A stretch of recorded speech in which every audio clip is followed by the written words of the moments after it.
مگر غالب سیانہ نکلا. اس نے کہا کہ غالب ثنائے خواجہ بیزداں گذاشتم کہاں ذات پاک مرتبہ دان محمد است. غالب وہ نکتہ سمجھ گیا. دیکھیں اقبال نے بڑی ریاضت کی اور کمال کی نعت کی شاعری کی کہ رسول اللہ سے محبت بھی انہیں بہت تھی، لیکن مقامات نہیں بیان ہو سکتے رسول اللہ کے. کوئی کوشش کر کے دیکھ لے تو کچھ اجر و ثواب کما لے گا، کوئی نئے نقطے پیدا کر لے گا. ہم بھی سوچتے رہتے ہیں، کوشش کرتے رہتے ہیں. رہ گئی یہ بات کہ امت مسلمہ زوال کا شکار کیوں ہے، تو یہ امت مسلمہ نہیں ہے. تو قرآن میں لکھا ہے انتم الاعلون ان کنتم مومنین، اگر تم مومن ہوگے تو تم غالب آؤ گے. علم سے تئی ہیں، ادراک سے تئی ہیں، تقلید کے خوگر ہیں، حسن نیت نہیں ہے. جو اصل میں تو اللہ انسان سے صرف حسن نیت ہی چاہتا ہے، باقی حسن عمل تو ظاہر ہے اسی کا پھل ہوگا، حسن عمل تک پہنچے گا اگر حسن نیت ہوگی. تو امت مسلمہ نہیں ہے. یہ دیکھیے گزارے یہ ہے کہ رسول اللہ صلی اللہ علیہ وسلم کی شان میں درود پڑھنے سے تو میں نہیں ان کا پیغام سمجھ سکتا. پڑھنا تو چاہیے، درود تو پڑھنا چاہیے، اپنی جگہ ہے. لیکن یہاں ایک اور بڑی دلچسپ بات آپ سے عرض کروں گا. ایک صحاب کو ہی اجازت تھی کہ وہ تنہا درود پڑھیں. ایک صحابی سے کہا تھا کہ سارا بھی درود ہی پڑھو، یعنی اور کوئی دعا نہ مانگو تو کفایت کرے گا. مگر درود الٹیمیٹ تسبیح ہے، ساری دعائیں پڑھنے کے بعد پڑھایا جاتا ہے. اگر کوئی شخص تنہا درود پڑھنے کی کوشش کرے تو نفسیاتی پیچیدگیوں کا شکار ہو سکتا ہے. جی. اب اگر جو سمجھنے کا معاملہ ہے رسول اللہ کی زندگی کا تو اس میں پیچیدگی نہیں ہے. نیک نیتی سے اسے سمجھنے کی کوشش کی جائے تو بالکل سمجھ میں آتا ہے کہ صراط مستقیم کیا ہے. آپ ایک عام آدمی کی زندگی گزارتے تھے، بالکل ایک عام آدمی کی، تمام فضائل کے ساتھ جو صبح سے کل سے دہرائے جا رہے ہیں اور ہمیشہ دہرائے جاتے رہیں گے. دوسرا یہ ہے کہ رسول اللہ کی شخصیت میں وہ بات پیدا ہوئی جو اس سے پہلے کبھی نہیں تھی اور اس کے بعد کبھی اس درجے کی نہیں ہوگی. کامل توازن پیدا ہو گیا، کامل ہم آہنگی پیدا ہو گئی. صحیح. 8 حدیثیں ہیں اس پہ مسلم میں. اچھا ہمیں جوائن کیا ہے مجیب الرحمان شامی صاحب نے بھی. اگر ممکن نہ ہو تو پھر اعتدال کے قریب تر رہو. ٹھیک ہے. اس درجے کو صرف آپ پہنچے. ہارون رشید صاحب ہمیں مجیب الرحمان شامی صاحب نے جوائن کیا ہے، سینئر صحافی ہیں. مجیب الرحمان شامی صاحب، ہمارے سیاستدان نبی کریم صلی اللہ علیہ وسلم کے پیغام کو سمجھ سکیں؟ دیکھیں سیاستدان بھی ہمارے معاشرے کا حصہ ہے، تو جو معاشرہ جتنا سمجھ سکا اتنا وہ بھی انہوں نے بھی سمجھ لیا. تو سیاستدان جو ہیں اگر وہ پیغام کو سمجھ لیتے اور اگر ہم سب پیغام کو سمجھ لیں تو یہ صورتحال تو نہیں ہوگی جو ہمارے ارد گرد نظر آتی ہے. اور لمبی چوڑی بات تو چھوڑیے، میں سمجھتا ہوں کہ ہمیں کھانے کا طریقہ نہیں معلوم ہے. میں 5 اسٹار ہوٹلز میں جاتا ہوں، وہاں اشرافیہ کے لوگ ہوتے ہیں، غریبوں کی بات چھوڑیے، وہ جب کھانا کھلتا ہے جس طرح اس پر ٹوٹ کے پڑتے ہیں اور اس کے بعد جس طرح پلیٹوں پہ چھوڑ دیتے ہیں، صرف اتنی ہی بات کو دیکھ لیں. باقی تو ہم بہت باتیں کریں گے رسول اللہ صلی اللہ علیہ وسلم کے اسوے کی. صحیح. اور پھر ہم بڑی تقریر بھی بہت لمبی کریں گے. تو ہم یہ کوئی ادب ہمیں آیا ہے، کوئی طریقہ ہمیں آیا ہے. تو یعنی یہ آپ معاشرت کے طریقے کیا ہیں، رہنے سہنے کے طریقے کیا ہیں، صفائی کیا ہے. آپ دیکھیے رسول اللہ صلی اللہ علیہ وسلم نے صفائی پہ کتنا زور دیا ہے. یعنی اطاعت رسول میں کمی نظر آ رہی ہے جو ہمارے مسائل کی وجہ بھی ہے. اسی بارے میں ہم بات کریں گے. مجھے بریک لینی ہے، کہیں مت جائیے، بریک کے بعد ملیں گے. ٹاپ سٹوری سیرت اسپیشل ہے، فکر انگیز گفتگو ہے. دانشور ہمارے ساتھ ہیں، سابق جج نذیر احمد غازی صاحب بھی ہیں. نذیر غازی صاحب، یہ فرمائیے گا کہ بطور ایک استاد نبی کریم صلی اللہ علیہ وسلم کیسے تھے؟ بسم اللہ الرحمن الرحیم. اسامہ صاحب، حضور سید عالمین صلی اللہ علیہ وسلم کی حیثیت جو ہے وہ بطور معلم کی اتنی جامع شخصیت ہے اور اتنی بلند شخصیت ہے کہ پوری اگر ہم دنیا کی تاریخ کا مطالعہ کریں تو کوئی اور شخصیت اس درجے کی نظر نہیں آتی. اور خود قرآن حکیم نے یہ فرما دیا لَقَدْ كَانَ لَكُمْ فِي رَسُولِ اللَّهِ أُسْوَةٌ حَسَنَةٌ کہ رسول اللہ صلی اللہ علیہ وسلم کے سراپا کے اندر تمہارے لیے ہم نے بہترین نمونہ رکھ دیا ہے. تم زندگی کے کسی شعبے سے تعلق رکھتے ہو، زندگی کی کسی راہ سے تعلق رکھتے ہو، تم رسول اللہ صلی اللہ علیہ وسلم کی حیات پاک میں اپنے لیے رہنمائی پاؤ گے. اب مسئلہ یہ ہے کہ آپ یہ دیکھیے کہ دنیا میں حضور سید عالمین صلی اللہ علیہ وسلم نے جو جماعت 23 برس کے عرصہ میں تیار کی، دنیا آج تک کوئی جواب اس کا نہیں لا سکی.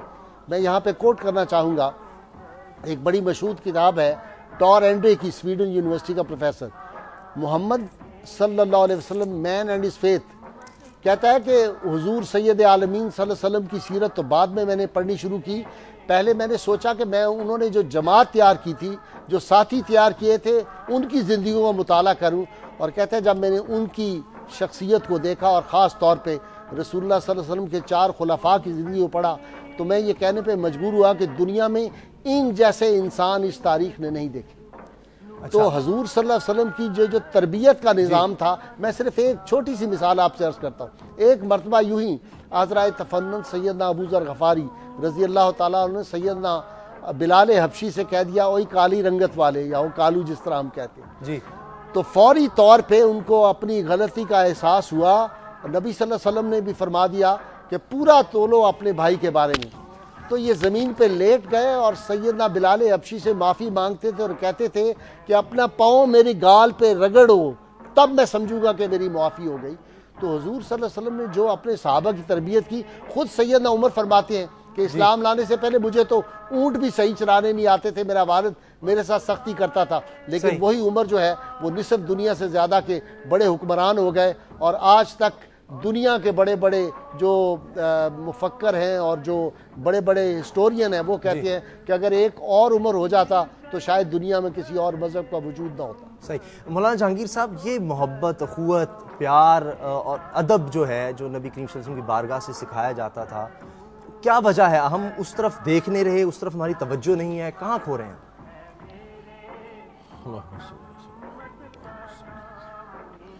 دیکھیے، یہ جو ڈسکنیکٹ ہو گیا ہے نا حضور اکرم صلی اللہ علیہ وسلم کی ذات گرامی اور ان کے مزاج کے ساتھ، اس کا بڑا تعلق جو ہے وہ ہماری گھروں میں تربیت اور ہمارے اداروں میں تعلیم و تدریس کے طریقے کے ساتھ ہے کہ ہمارے ہاں اس طرز پہ اگر تدریس کی جائے، اور اس کی بھی نہ صرف کہ حضور اکرم صلی اللہ علیہ وسلم کی سیرت کو پڑھایا جاتا ہے، ظاہر ہے وہ تو ہے، موجود ہے، تمام اداروں میں موجود ہے، نصاب میں موجود ہے، لیکن آپ صلی اللہ علیہ وسلم جس انداز سے خود پڑھاتے اس کو، اگر ہم وہ انداز اور وہ اسلوب اختیار کرنا شروع کر دیں، لیکن آپ کا یہ کہہ دینا کہ آپ صلی اللہ علیہ وسلم شفیق ترین استاد تھے، یعنی کہ حضور اکرم صلی اللہ علیہ وسلم کے طریقہ تدریس کے اوپر اگر سب سے اہم نقطہ اگر بیان کیا جائے تو وہ شفقت ہے، وہ محبت ہے جو اپنے شاگردوں کے لیے رکھتے تھے۔ اب اس کو پڑھا دینا تو کافی نہیں ہے، استاد کا بتا دینا کہ بھی وہ شفیق تھے، یہ کافی نہیں ہے، استاد کو ویسا شفیق بننا ہوگا، ٹھیک، عمل میں وہ چیز لانی ہوگی۔ جب عمل میں آئے گی تو پھر وہ آگے کنٹینیو ہوگی اور پھر آپ کو شاگردوں میں اور عوام الناس میں دکھائی دے گی۔ اچھا، جتنے پہلو ہیں آپ صلی اللہ علیہ وسلم کی سیرت کے کمال ہیں، ان کے بارے میں کوئی کیا کہے گا؟ ہارون رشید صاحب، بطور باپ جو ہے تربیت کی بات ہو رہی ہے، وہاں نبی کریم صلی اللہ علیہ وسلم کے بارے میں کچھ بتائیں، کیسے تھے، کیا ان کا طریقہ کار تھا، اسوہ کیا تھا؟ دیکھیے، میں نے آپ سے عرض کیا کہ رسول اللہ کی زندگی کے ایک پہلو پر کبھی غور نہیں کیا گیا، یعنی کم غور کیا گیا ہے، وہ ہے کہ آخری درجے کا آہنگ ان کی شخصیت میں پیدا ہو گیا تھا، درجہ کمال کا اعتدال، جو ان کا یعنی جس پہ بہت زور ہے۔ آپ سے عرض کیا کہ 8 حدیثیں ہیں مسلم اس پہ، جو کوئی کسی کو سناتا نہیں ہے۔ ایک باپ کے طور پر بھی ظاہر ہے کہ وہ سب سے بہتر تھے، سیدہ فاطمہ الزہرا ان کے اولاد ہیں، اور امام حسن اور حسین ان کے اولاد ہیں، اور حضرت علی بھی ایک طرح سے ان کی اولاد ہیں، اس لیے کہ بہت چھوٹے تھے جب رسول اللہ کے پاس وہ آ گئے اور انہی نے ان کی تربیت کی، اس لیے ان کے رنگ میں رنگے گئے، ان کے مزاج میں ڈھل گئے۔ صرف باپ کی حیثیت سے نہیں، اپنے تمام جہات میں کیا چیزیں ہیں، ایک تو علم اس درجے کا ہے جو ظاہر ہو نہیں سکتا، ان پہ وحی اترتی تھی، صحیح، اور دوسری بات یہ ہے کہ حکمت اس درجے کی تھی کہ وہ کسی دوسرے شخص میں ہو نہیں سکتی، اور تیسرا یہ ہے کہ حسن کلام کے بارے میں خود ارشاد فرمایا کہ مجھے جامع کلمات عطا کیے گئے، یعنی جامع ترین جملہ جو کبھی زمین پر کہا گیا ہے وہ رسول اللہ نے کہا ہے، اور ایک نہیں، آپ جانتے ہیں بہت سارے ہیں۔ پھر یہ ہے کہ جس پہ صوفیہ بہت زور دیتے ہیں کہ جب لوگوں سے واسطہ پڑے تو اپنی ذات کو بیچ میں سے نکال دو، تو ظاہر ہے اس میں بھی درجہ کمال پہ انہی کو پہنچنا تھا، یہ خدا کا فیصلہ تھا، تو ذات درمیان میں نہیں ان کی آتی تھی۔ ایک بات کو بہت کم نوٹ کیا گیا ہے، صرف میرا خیال ہے کہ مارٹن لنکس کی کتاب میں اس کی کچھ جھلک ملتی ہے وہ یہ ہے کہ رسول اللہ صلی اللہ علیہ وسلم اپنے رشتوں اور تعلقات کے معاملے میں بے حد حساس تھے. مثلا حضرت حمزہ اس دنیا سے اٹھے تو گھر سے باہر تشریف لائے اور گلی میں کھڑے ہو کر کہا حمزہ کو رونے والے کہاں ہیں. اسی طرح سیدہ فاطمہ زہرا کے پاس تشریف لے جاتے تھے پیدل چل کے. میں اس راستے پر گیا ہوں, وہ جگہ میں نے دیکھی اور اندازہ لگانے کی کوشش کی یہ کتنا فاصلہ. ہر ہفتے ایک دفعہ تشریف لاتے تھے ساری کائنات کی ذمہ داریوں کے باوجود. حضرت علی کے پاس تشریف لے گئے اور کہا, ابتدائی دن تھے, کہ تم تہجد کیوں نہیں پڑھتے ہو؟ تو حضرت علی نے کہا کہ جو اللہ کو منظور ہو. اس مفہوم کا جملہ کہا تو ناخوش ہوئے اور فرمایا انسان بڑا جھگڑالو ہے. جن سے زیادہ تعلق تھا ان کی زیادہ فکر کرتے تھے. یہ کہا اصحاب سے کہ تم 10 میں سے ایک چھوڑ دو گے تو پکڑے جاؤ گے, اور بعد میں آنے والے 10 میں سے ایک کو پکڑ لیں گے تو بچ جائیں گے. کہا کہ گرہ قریش میری وجہ سے نہیں بخشے جاؤ گے. مفہوم میں کہہ رہا ہوں, الفاظ نہیں ہیں. پھر اہل بیت سے یہ کہا کہ 2 گنا ذمہ داری ہے تم پر.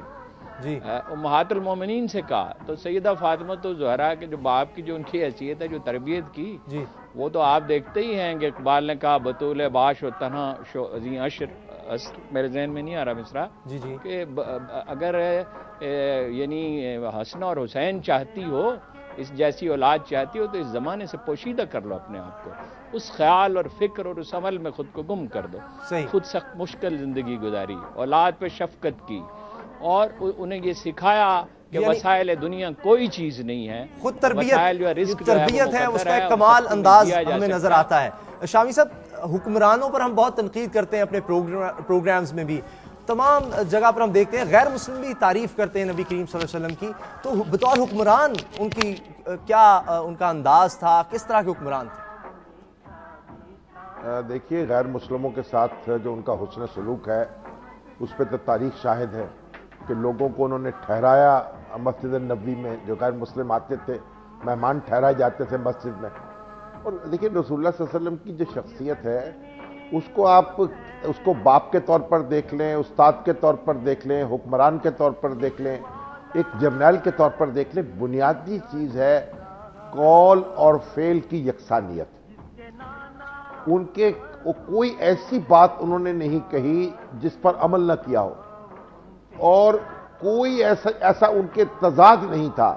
وہ حضرت عائشہ صدیقہ نے فرمایا کہ وہ چلتا پھرتا قرآن ہے. تو قرآن کریم کی اگر عملی آپ نے صورت دیکھنی ہو تو رسول اللہ صلی اللہ علیہ وسلم کی ذات گرامی کو دیکھ لیں. تو اس لیے ان کا جو معاملہ تھا وہ آپ ان کے دیکھیں, ان کی جو عادات کیا تھی, ان کے اطوار کیا تھے. دیکھیے, وہ جب بیٹھتے تھے اپنے اصحاب کے ساتھ ایک دائرے کی شکل میں بیٹھتے تھے. دور سے دیکھنے والا یہ پہچان نہیں سکتا تھا کہ رسول اللہ صلی اللہ علیہ وسلم کہاں بیٹھے ہوئے ہیں. اور ہمارے ہاں آپ دیکھیے, جو ہماری اشرافیہ کے لوگ ہیں, ہمارے بڑے لوگ ہیں, ہمارے حکمران ہیں, ہمارے ویسے بھی جو لیڈر ہیں سوسائٹی کے, خود علماء بھی ان میں شامل ہیں, وہ کس شان و شوکت سے بیٹھتے ہیں.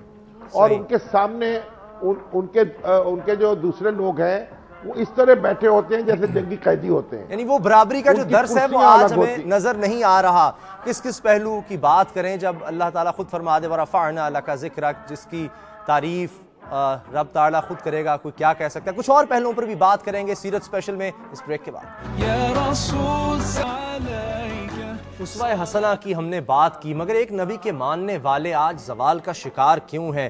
جسٹس نذیر غازی صاحب یہ فرمائیے گا کہ ایک امتی کو جس کے بارے میں یہ کہا جائے کہ وہ رسول اللہ صلی اللہ علیہ وسلم سے محبت رکھتا ہے, اس شخص کو کیسا ہونا چاہیے؟ اس کو ایسا ہونا چاہیے کہ علامہ اقبال علیہ الرحمہ نے بڑی اچھی بات کی تھی, بمصطفیٰ بے رساں خیش راہ کے دی ہما اوست, اگر بہو نہ رسیدی تمام بولہا بیست. اس کا مفہوم میں عرض کر رہا ہوں کہ تو اپنے آپ کو رسول اللہ صلی اللہ علیہ وسلم کے قدمین پاک تک پہنچا دے, ان کی ذات کے قریب کر لے کہ یہی دین کی اصل ہے. اگر یہ نہیں ہو سکتا تو باقی تمام بولہا بیست ہے. ٹھیک. ایک خاص واقعہ میں یہاں پہ آپ کو کوٹ کرنا چاہتا ہوں اسامہ, کہ برمو سماج کی بر صغیر میں ایک تحریک شروع ہوئی تھی ایک زمانے میں, اور انہوں نے کیا تھا کہ ان کے جو سربراہ تھے انہوں نے دنیا بھر کے جو مذاہب تھے ان کے اچھے اصول سارے اکٹھے کر لیے. یہ تحریک بڑی پاپولر ہوئی, بہت کامیاب ہوئی بر صغیر میں, لیکن یکدم بیٹھ گئی. تو سید سلیمان ندوی اور ٹیگور بھی اس تحریک سے متعلق تھے, دونوں ایک دفعہ سفر کر رہے تھے بحری جہاز میں اکٹھے. جی. تو ٹیگور سے سوال کیا سید سلیمان ندوی نے کہ جناب اتنی زبردست تحریک آپ کی شروع ہوئی برمو سماج کی اور یہ یکدم پھر بیٹھ گئی تھی پاپولر ہونے کے بعد، وجہ کیا تھی؟ انہوں نے کہا اس کی وجہ یہ تھی کہ ہماری تحریک کے پیچھے کوئی عملی سیرت نہیں تھی۔ مسلمان امت جو ہے وہ خوش نصیب ہے کہ ان کے پاس محمد عربی صلی اللہ علیہ وسلم کی عملی سیرت موجود ہے۔ ہر کام میں رسول اللہ صلی اللہ علیہ وسلم جو بھی فرمایا پہلے وہ کام خود کر کے دکھایا، اور اس کے بعد آپ کے عمل میں ساتھ اخلاص تھا۔ میں ایک اور بات عرض کروں، مجیب شامی صاحب ہمارے بہت بڑے ماشاءاللہ دانشور ہیں ملک کے، انہوں نے فرمایا کہ قول و فعل کا تضاد، یہ قول و فعل کا تضاد ختم بھی ہو جائے، میں کہتا ہوں بالفرض، تو پھر بھی معاملات اسلام میں نہیں آئیں گے، اس لیے کہ بخاری شریف کی جو پہلی حدیث ہے وہ یہ ہے انما الاعمال بالنیات۔ تو جب تک نیتیں درست نہیں ہوں گی، مثلاً آپ غریب طلباء جو ہیں ان کو کچھ چیزیں تقسیم کر رہے ہیں، آپ لوگوں کے لیے کوئی کام کر رہے ہیں، تو آپ کی نیت یہ نہیں ہے کہ آپ مخلوق کی خدمت کریں گے، آپ کا مقصد یہ ہے کہ میری پاپولیرٹی ہو، میری پروجیکشن ہو، اور اگلے الیکشن کے لیے میں اپنی گراؤنڈ بناؤں۔ تو ہمارے ہاں جو سب سے بڑا ہمارا المیہ ہے، وہ سیاستدانوں میں ہو، وہ دیگر لوگوں میں ہو، وہ نیت کی خرابی کا ہے، اور اسی لیے جو اہل اللہ ہے اور نیت ہوگی تو اس پر پھر اسوہ حسنہ پر اگر عمل کریں گے تو پھر بہتری آ سکتی ہے۔ یہی وجہ ہے کہ جب ایران فتح ہوتا ہے تو کروڑوں نہیں، میں کہتا ہوں اس زمانے کے حساب سے اربوں روپے کا قیمتی تاج جب ایک سپاہی کے ہاتھ لگتا ہے تو وہ چھپا کے اپنی چادر میں اس کو لے کے جا کے اپنے سپاہ سالار کی خدمت میں پیش کرتا ہے۔ انہوں نے کہا چھپا کے کیوں لائے ہو؟ کہا کہیں میرے اخلاص پہ ریا کا میل نہ آ جائے۔ تو ہمارا المیہ جو ہے اس وقت امت مسلمہ کا وہ یہ ہے کہ ہم اخلاص سے دور ہو رہے ہیں، اور اس کی اہمیت کو ہم بالکل نہیں سمجھ رہے۔ ایک اور ہمارا مسئلہ جو ہے زوال کا ہم شکار ہیں بحیثیت امت کے، دولت ہے، ایٹم بم ہے، پیسہ ہے، سب کچھ ہے، مگر پھر بھی ہم زوال کی طرف ہیں اور بے انتہا ہے، ہم آگیر ہے۔ شامی صاحب اس کی کیا وجہ ہے؟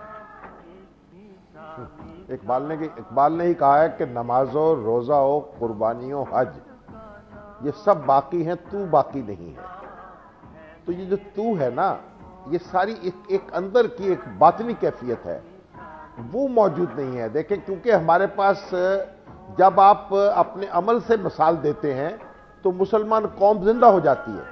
آپ قائد اعظم کو دیکھ لیجئے، ان کی جو ذات ہے وہ دیانت میں اور امانت میں یکتا تھے، اور رسول اللہ صلی اللہ علیہ وسلم کی سیرت کا جو یہ پہلو ہے، قائد اعظم جو تھے اس کا ایک ہمارے عصر حاضر میں ایک نمونہ تھے۔ تو آپ دیکھیے قوم میں کس طریقے سے انہوں نے توانائی پیدا کی، کس طرح اسے متحد کیا، کس طرح اس کو لڑا دیا باطل قوتوں سے، اور پھر نتیجہ حاصل کیا۔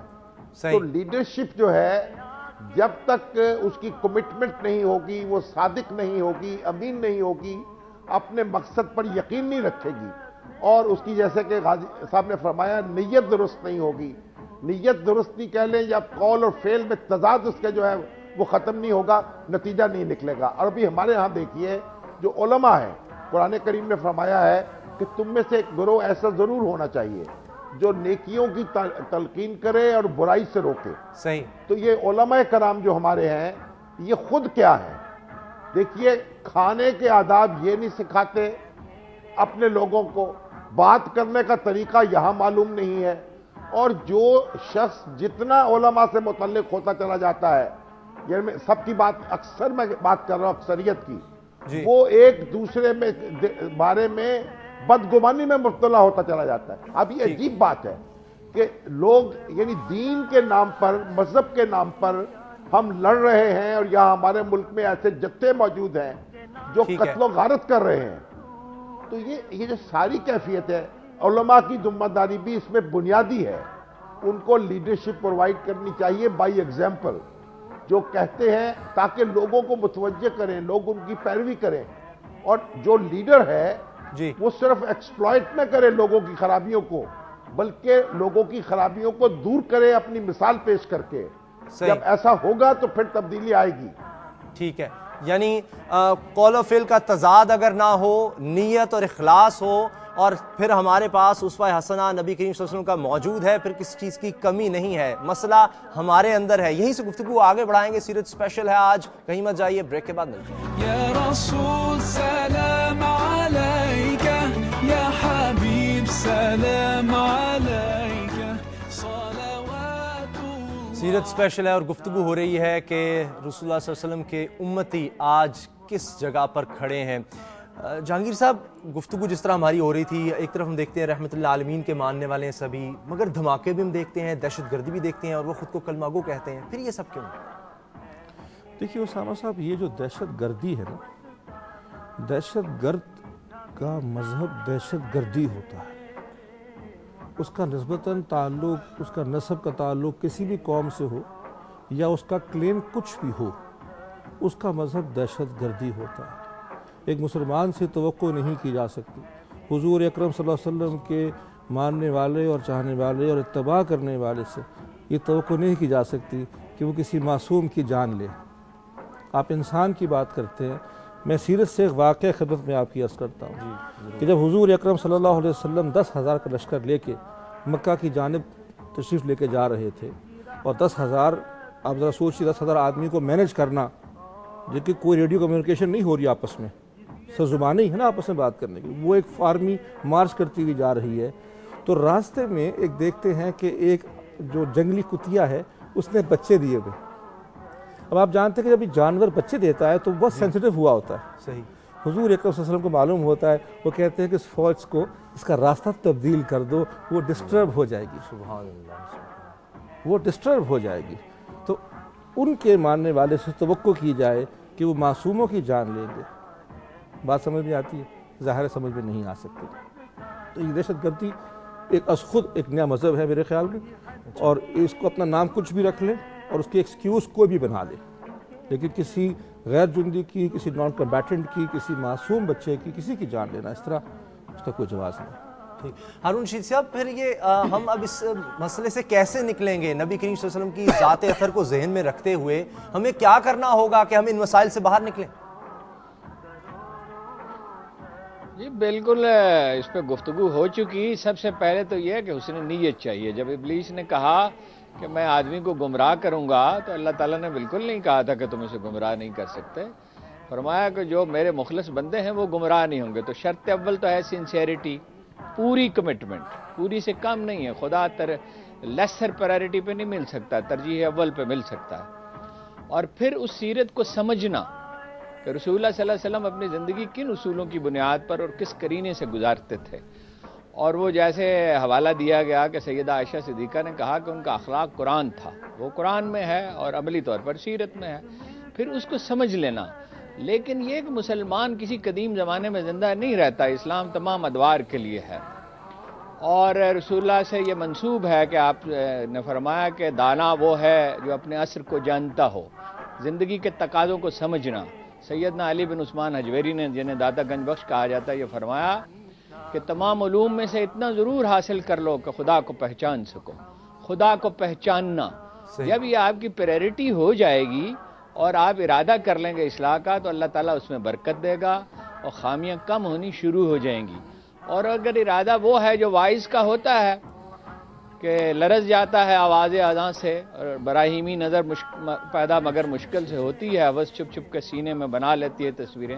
اور اگر ارادہ یہی ہے کہ اللہ اور اس کے رسول کا نام بیچا جائے، اور اس کے نام پہ چاہے آپ شیخ الاسلام بن جائیں اور چاہے کچھ بن جائیں، تو پھر ایک دوسری بات ہے، جب آپ حسن نیت سے یہ ارادہ کر لیتے ہیں کہ مجھے ترخان کا کام سیکھنا ہے یا انجینئر بننا ہے یا ڈاکٹر بننا ہے، تو آپ بن جاتے ہیں، ڈٹرمنٹ رہتے ہیں، اپنے اس گول پہ کبھی کمپرومائز نہیں کرتے۔ جو آدمی یہ تہیہ کر لے گا، خطا تو وہ کرے گا۔ فرمایا اپنے آپ کو متقی مت کہو، بڑے گناہ نہیں کرو گے تو چھوٹے تو کرو گے ہی۔ تو خطا اصل میں خطرہ خطا سے نہیں ہے، خطرہ ہے علمی مغالطے سے۔ اور مغالطہ کیا ہے سب سے بڑا؟ کہ سب لوگ اپنے اساتذہ کے اسیر ہیں۔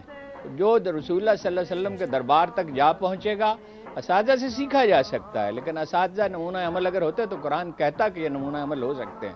صرف یہ کہا کہ اہل ذکر کے پاس جاؤ، یعنی جو اللہ کو یاد رکھتے ہیں ان کے پاس جاؤ۔ جب ترجیحات طے کر لی جائیں گی تو پھر انڈیویجول کی اصلاح ہوگی، اس کے ساتھ معاشرے کی اصلاح ہوگی۔ لیکن بیشتر اسلامی تحریکیں اور تبلیغ کی تحریکیں ہم دیکھتے ہیں کہ ان کے پس منظر میں فرقہ وارانہ تعصبات کار فرما رہتے ہیں، یا اقتدار کی خواہش کار فرما رہتی ہے۔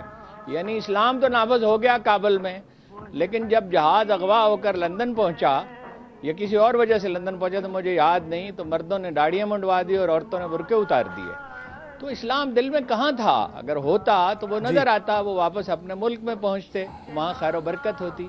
تو جب رسول اللہ صلی اللہ علیہ وسلم کو واقعی رہنما کر لیا جائے گا حسن نیت کے ساتھ، اللہ ترجیح اول ہوگا، نیت خالص ہوگی، تو بہتری کا عمل شروع ہو جائے گا۔ صحیح ہے۔ وگرنہ دائرے کا سفر ہے، بنی اسرائیل کی طرح صحرا میں بھٹکتے رہنے کا سفر۔ ٹھیک ہے، جسٹس غازی صاحب یہ فرمائیے گا کہ نبی کریم صلی اللہ علیہ وسلم سے تعلق کو مضبوط کیسے کیا جا سکتا ہے، کس طرح اس میں بہتری آ سکتی ہے؟ جو ہم محافل دیکھتے ہیں نعت کی، جلسے جلوس، یقیناً یہ پاکیزہ جذبات ہیں، مگر اس سے آگے چل کر ہم کس طرح مزید مضبوط بنا سکتے ہیں اس تعلق کو، تاکہ ہماری یہ پریشانیاں، یہ ہمارے اندر جو کمیاں کوتاہیاں ہیں، یہ ختم ہوں؟ اسامہ صاحب، نبی کریم صلی اللہ علیہ وسلم کی 2 احادیث مختصر میں عرض کرتا ہوں، جس میں یہ سارے سوالات کے جوابات سمٹ کے آ جائیں گے۔ پہلی یہ کہ نبی صلی اللہ علیہ وسلم فرمایا کہ لوگوں کی نظر اعمال پہ ہوتی ہے، تمہارے اعمال پہ، اللہ کی تمہارے قلب پہ ہوتی ہے۔ اللہ تمہاری نیت کو دیکھتا ہے، تمہارے قلوب کو دیکھتا ہے۔ دوسرا، صحابہ کے بعد نبی کریم صلی اللہ علیہ وسلم کا آپ کو پتہ ہے کہ وضو کا پانی مبارک جو تھے اس کو نیچے نہیں گرنے دیتے تھے، اپنے چہروں پہ مل لیتے تھے۔ آپ جب اپنے بال ترشواتے تو وہ بال مبارک جو تھے ان کو بطور تبرک کے سوال لیتے تھے۔ ایک مرتبہ نبی صلی اللہ علیہ وسلم نے سوال کیا کہ میرے صحابہ تم یہ کیوں کرتے ہو؟ آپ کو معلوم تھا لیکن آپ نے تربیت کے لیے ان سے پوچھا۔ انہوں نے عرض کیا یا رسول اللہ صلی اللہ علیہ وسلم، ہمیں آپ سے بے پناہ محبت ہے اس لیے ہم یہ کرتے ہیں۔ فرمایا جس کو مجھ سے محبت ہے پھر اس کو 3 کام کرنے چاہیے۔ پہلا کام یہ ہے کہ ہمیشہ سچ بولو، دوسرا کام یہ ہے کہ امانت میں کبھی خیانت نہ کرو، اور تیسرا کام یہ ہے کہ اپنے ہمسایوں کا حقوق جو ہے ان کا خیال رکھو۔ یہ 3 باتوں پہ اگر آج ہم عمل کر لیں تو ہمارے مسائل کا حل ہو سکتا ہے۔ ایک شعر مجھے آخر میں پڑھنے کی اجازت دے دیجئے، یہ موضوع اتنا طویل تھا کہ تھکی ہے فکر رسا اور مدح باقی ہے، قلم ہے آبلا پا اور مدح باقی ہے، ورق تمام ہوا اور مدح باقی ہے، سفینہ چاہیے اس بحر بے قرار کے لیے۔ یقیناً جہانگیر صاحب وقت میں پس بالکل ختم ہو گیا۔ جاتے جاتے یہ جو بابرکت ساتیں آتی ہیں ربیع الاول میں، کیا پیغام آپ سمجھتے ہیں ہمیں لینا چاہیے ان سے؟ آج کے پروگرام کا، اس سیرت اسپیشل کا کیا پیغام ہے؟ حضور اکرم صلی اللہ علیہ وسلم قرآن مجید کی شکل میں، اپنی اقوال کی شکل میں، اعمال کی شکل میں سارا کا سارا پیغام جمع کر کے دے گئے ہمیں۔ ایک صرف اس پہ سے میں بات سنانا چاہوں گا مختصر سے۔ حضور اکرم صلی اللہ علیہ وسلم نے ارشاد فرمایا کہ میرا ہر چاہنے والا، ہر ماننے والا جنت میں جائے گا، سبحان اللہ، سوائے اس کے جو جانے سے انکار کر دے۔ صحابہ نے پوچھا کہ یا رسول اللہ، آپ کا ماننے والا جنت میں جانے سے انکار کیسے کر سکتا ہے؟ تو فرمایا کہ جس نے میرے احکام پہ عمل نہیں کیا گویا اس نے وہاں جانے سے انکار کر۔ بہت خوبصورت، یعنی ہمیں صرف محبت رسول جو ہے وہ دلوں میں جگانے کی ضرورت ہے، اور اس کے بعد اطاعت رسول جب آئے گی تو ہمارے مسائل حل ہو جائیں گے۔ اپنی دعاؤں میں یاد رکھیے گا۔ اللہ کرے جو باتیں یہاں پر ہوئی ہیں اللہ تعالیٰ مجھے اور آپ کو ان پر عمل کرنے کی توفیق عطا فرمائے، اور ہمیں بھی سچا اور صحیح معنوں میں عاشق رسول بنائے۔ اجازت دیجیے، اللہ حافظ۔